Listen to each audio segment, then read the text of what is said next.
दीपक सेठ, आप क्या कह रहे हैं? तो क्या आपको मालूम नहीं? दीपक सेठ का आसाम ट्रांसफर कर दिया गया है। क्या? देखो रोहित, नहीं नहीं ऐसा नहीं हो सकता, जरूर कुछ गड़बड़ हुई होगी। मैडम ऐसी कोई गड़बड़ नहीं है। दीपक सेठ इसी जेल में थे, अब उन्हें आसाम में जलपाईगुड़ी में ट्रांसफर कर दिया गया है 70 कैदियों के साथ। लेकिन ऐसा कैसे हो सकता है? कैसे हो सकता है ऐसे? एक मिनट तारा प्लीज। देखिए सर, जरूर कोई गलती हुई, भूल से शायद उनका नाम इस रजिस्टर में लिख दिया हो और वो यहीं जेल में हो। ऐसा कुछ नहीं है, दीपक सेठ को मैं अच्छी तरह जानता हूँ। उनके ऐसा कैदी मैंने आज तक नहीं देखा।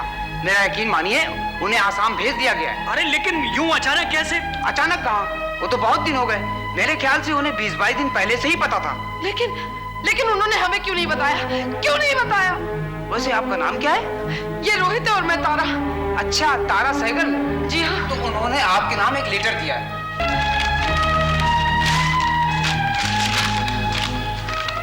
तारा, माय लव, मुझे पता है कि ये खबर सुन के तुम्हें बहुत धक्का लगा होगा, लेकिन पिछले कुछ दिनों में हम अपनी जिंदगी में इतने उतार चढ़ाव देख चुके हैं कि उसके सामने ये खबर कुछ भी नहीं है।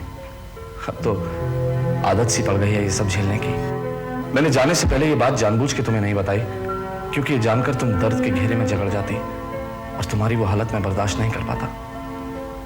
बहुत दूर जा रहा हूं मैं तारा, और मैं नहीं चाहता कि तुम वहां मुझसे मिलने आओ, क्योंकि कुछ हासिल नहीं होगा, उल्टे और दुखी उठाने पड़ेंगे।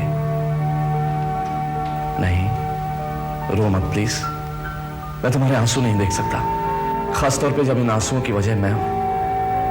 कितनी अजीब बात है ना, पहली बार तुमसे मिला था तो तुम्हारी हंसी में अपने आप को भुला बैठा था और सोचा था हमेशा खुश रखूंगा तुमको, हंसता हुआ। लेकिन हुआ क्या? हमेशा तुमने मेरे लिए आंसू बहाए हैं और मैं पूछता आया हूं। चुप हो जाओ प्लीज। मुझे पता है हम इस बार बिछड़ के इतनी दूर क्यों गए हैं, इसलिए कि अब के मिलेंगे तो हमेशा के लिए, जिंदगी भर साथ रहने के लिए मिलेंगे। 8 बरस बाद मैं लौट आऊंगा, तब तक हम लिखते रहेंगे हमेशा, सिर्फ अपनी खुशियों से वाकिफ कराते रहेंगे आपस में और तकलीफों और गमों से अछूता रहने देंगे इस खूबसूरत रास्ते को। जितना कुछ लिखा है समझ तो गई होगी तुम क्या कहना चाहता हूं मैं। कुछ और कहने की जरूरत नहीं है, क्योंकि इस वक्त तुम पे भी वही बीत रही है जो मुझ पर बीत रही है।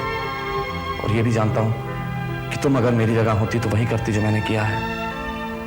अपना और देवयानी का ख्याल रखना बस। समझ लेना मेरी जिंदगी का हर पल अच्छा बीत रहा है। तुम्हारा दीपक। तारा, it's all right, सब ठीक हो जाएगा, तुम देखना। Come on, चल। देखो, दीपक से मिलने मैं तुम्हारे साथ चलूंगा आसाम, सब कुछ बता देंगे उसे, बच्चे के बारे में। मैं नहीं जाऊंगी, अच्छा है उनके छूटने तक हम ना मिले। लेकिन उसमें तो अभी काफी साल है। तो क्या हुआ, लिख तो सकते हैं ना एक दूसरे को। बच्चे के बारे में भी नहीं,